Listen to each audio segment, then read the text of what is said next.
En primer lugar, debo agradecer la invitación que se me hiciera a participar en este tercer simposio sobre política y discurso. La presentación que les voy a hacer tiene como tema central toda la retórica que se ha utilizado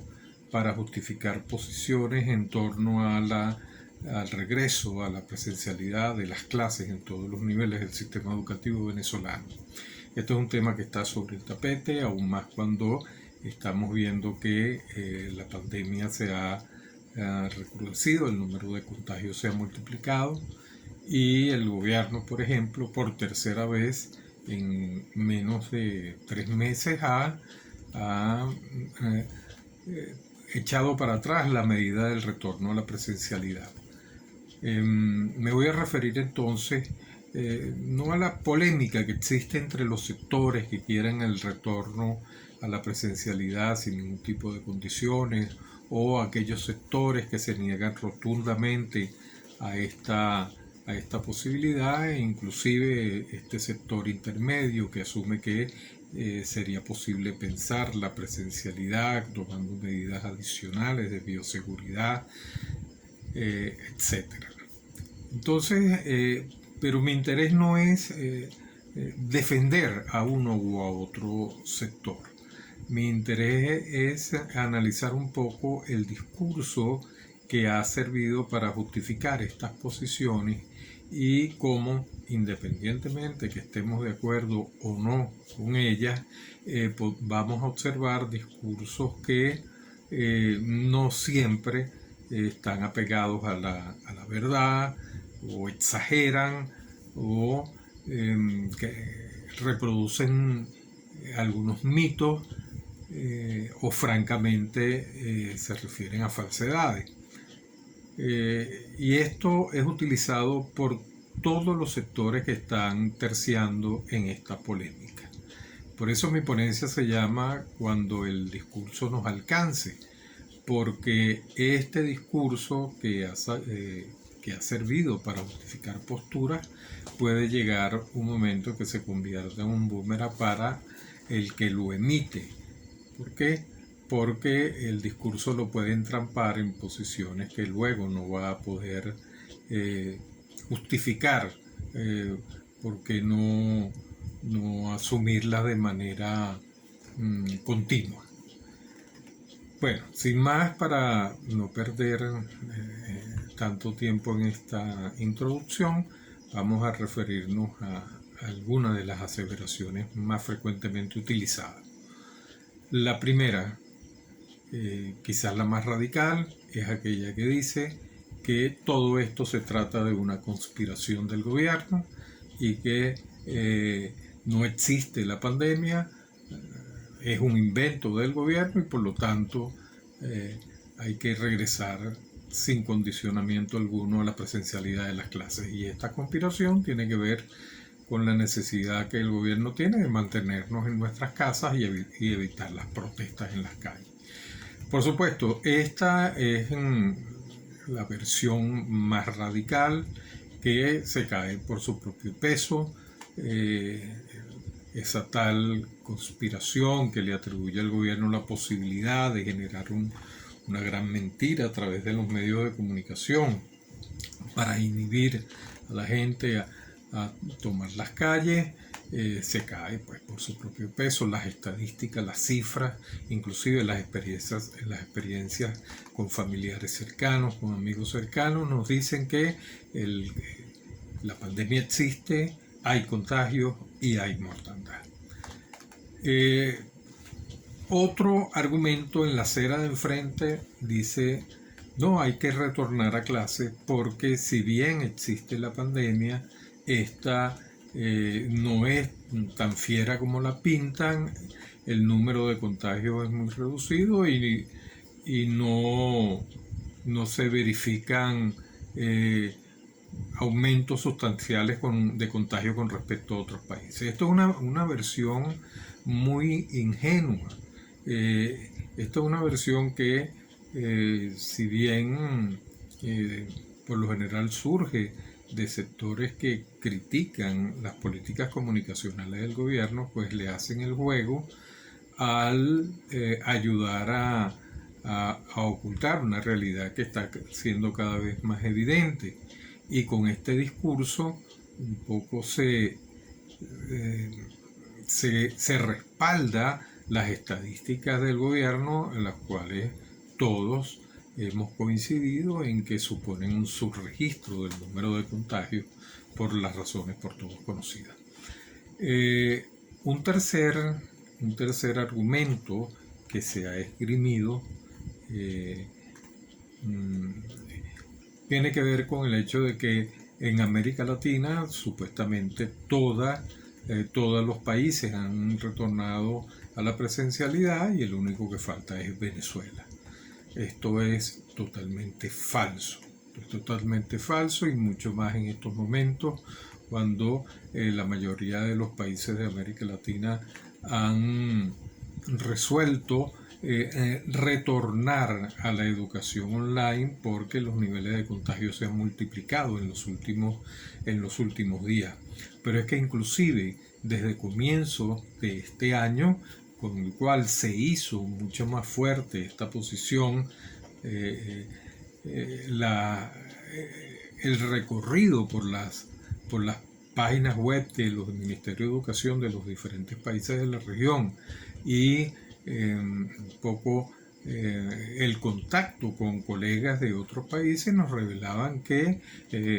países como Ecuador, por ejemplo, cuando en diciembre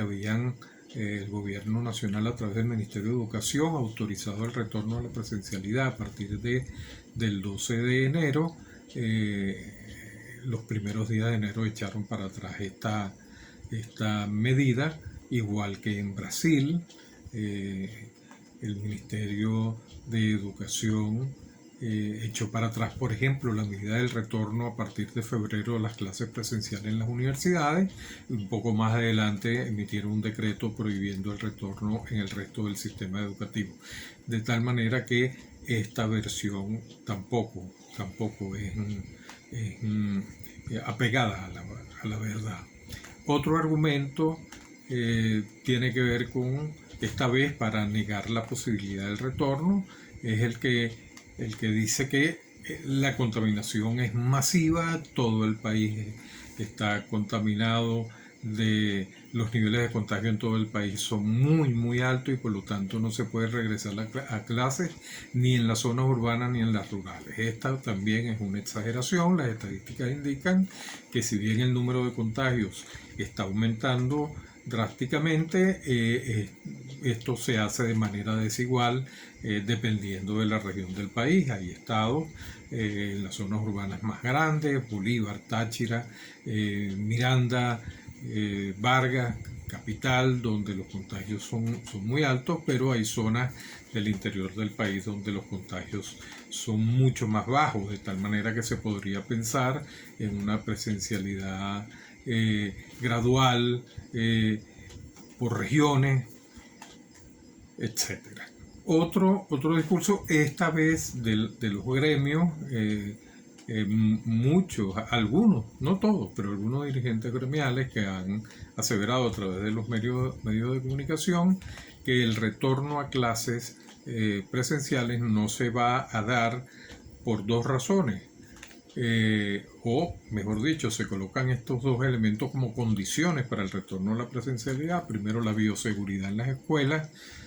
y ahora la vacunación de los maestros, y en tercer lugar el aumento de los salarios de los docentes a niveles de $600 mensuales. Esto es